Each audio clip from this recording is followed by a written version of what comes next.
Hi, it's Crossing the Line by Angus Maciver. Today I will demonstrate Chapter 5, The Magic Mirror. For more details on the chapter and for online classes, please comment below or WhatsApp the show number on the thumbnail. There are no questions on the story or interesting facts or development exercise related to Chapter 5, The Magic Mirror. So let's read the story.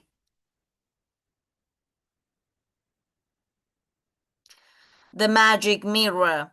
The following story, not a true one, is very cleverly written and makes interesting reading.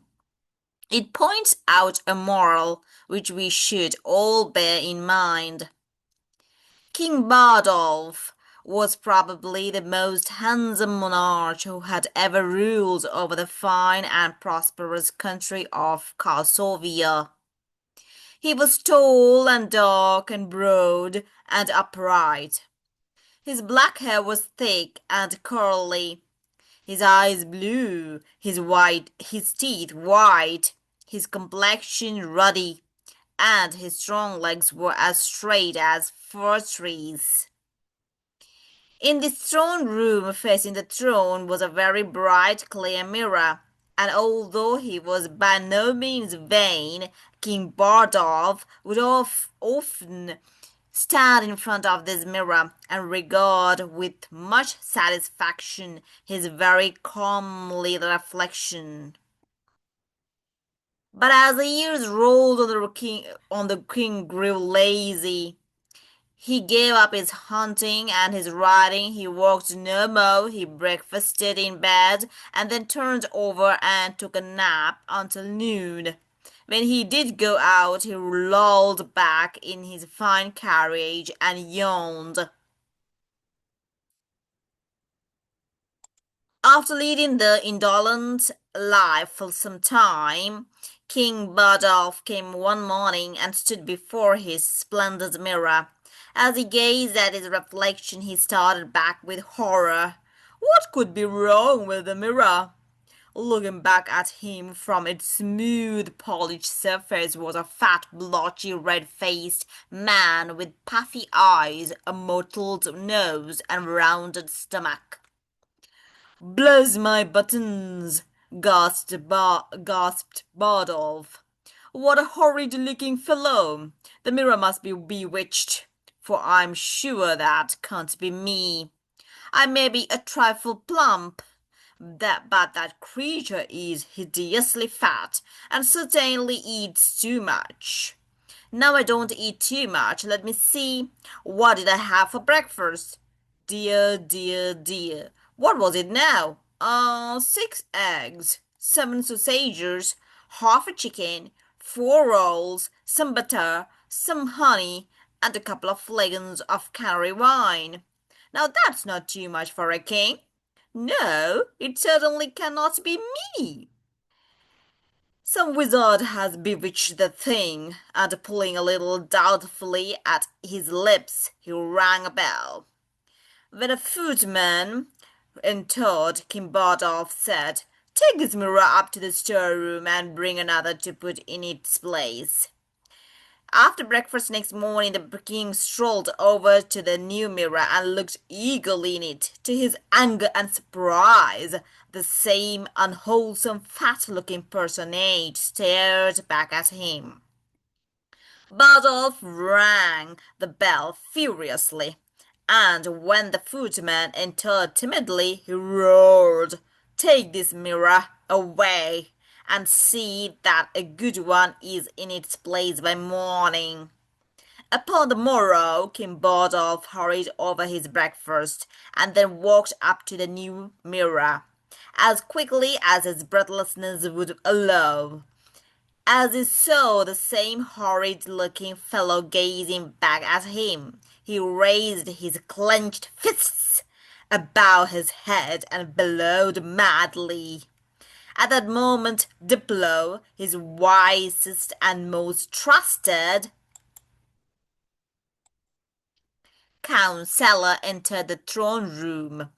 The king beckoned him, and when he had reached the mirror, King Bardolph said, pointing at the image in the glass, Diplo, is that me? Is that I, your majesty means? Ventured Diplo. The king stared at him in angry puzzlement for a moment, and then he smiled and said, Yes, of course, my wise Diplo, but kings make their own grammar. What I wish to know is, am I like that? And he licked an impatient finger towards the mirror. Diplo said, Certainly not, your majesty, he replied. Then what in the name of thunder is the matter with the thing? Asked the angry monarch. The glass is faulty, replied Diplo. Come with me, your majesty, he continued, and taking the king by the arm, he led him to a little window in the topmost turret of the palace. Diplo pointed out over the blue distant hills. Over there, O king, he said, the sorcerer Moharab in the long ago hid the mirror of truth. The man who wishes to see himself as he really is must keep this magic mirror himself, and having found it, may look within and learn the truth. I will set off in my carriage tomorrow after breakfast, said Bardolph. That would be useless, replied Diplo. He who seeks the mirror of truth must seek it afoot. Moreover, went on Diplo, it is only to be found 1 hour after dawn. Thereafter, for the remainder of the day and night, it is invisible. The king sighed deeply. Oh, well, he said presently, what must be, must be. Tomorrow I will arise betimes and seek this magic glass. And so upon the morrow King Bardolph arose from his silken bed before dawn, and upon accustomed feet searched the hills. But he sought in vain, and returned wearily homeward. Diplo met him and said, Do not lose heart, O king. You will find, if you seek well, try again. And so upon the morrow, and for many morrows, for weeks indeed and months, King Bardolph sought and sought among the distant hills in the fresh cool dawns for the magic mirror. At the end of 6 months he was once again fine, slim, handsome, straight, and ruddy. Diplo came to him and said, Your Majesty, I dreamed a dream last night, and in it I thought that the sorcerer Moharab came to me and told me where the mirror of truth lies hidden. Tomorrow I shall come with you and show you the place.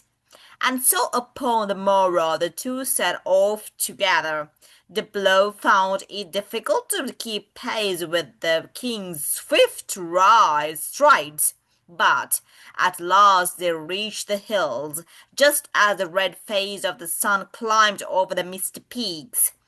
The king stood staring at the beauty of the dawn, and seemed to have forgotten his errand, forgotten Diplo, forgotten everything. A cry from the ground startled him to awareness.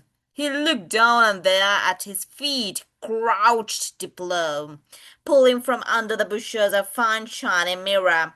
Diplo sprang to his feet and crying triumphantly, The mirror of truth, held it in front of the king. The king stared into its smooth, polished surface. He saw within it the loveliness of the eastern sky and the splendor of the new-come sun. But he saw also a fine, handsome face with ruddy complexion and crisp, curly black hair. At last he cried, The mirror of truth, I knew. I was like that. Then, taking the mirror from Diplo, he turned it round and looked at its back. In the middle of the ebony was a long, jagged scratch. King Bardolph looked wonderingly at the scratch for a long time, and then he said slowly, "Why, Diplo, my old mirror had a scratch on its back like that?" Diplo laughed softly. "No doubt, Your Majesty," he said, and then after a little pause he went on, "for this is your old mirror."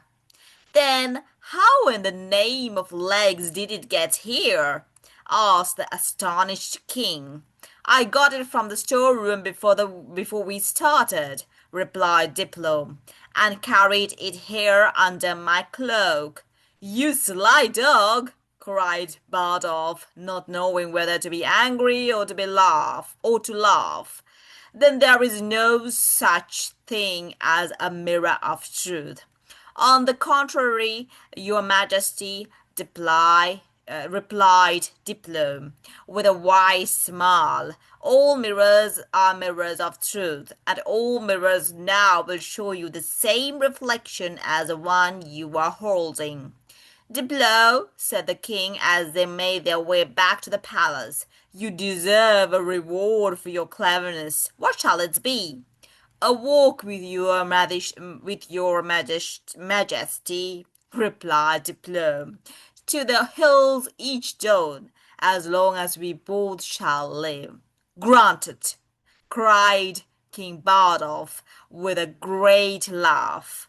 From 40 More Tales by Stephen Southwold. That is the end of today's lesson. That is the end of chapter 5. See you in chapter 6. Bye for now. DJ Academy. Like, comment, share, subscribe. Thanks for watching.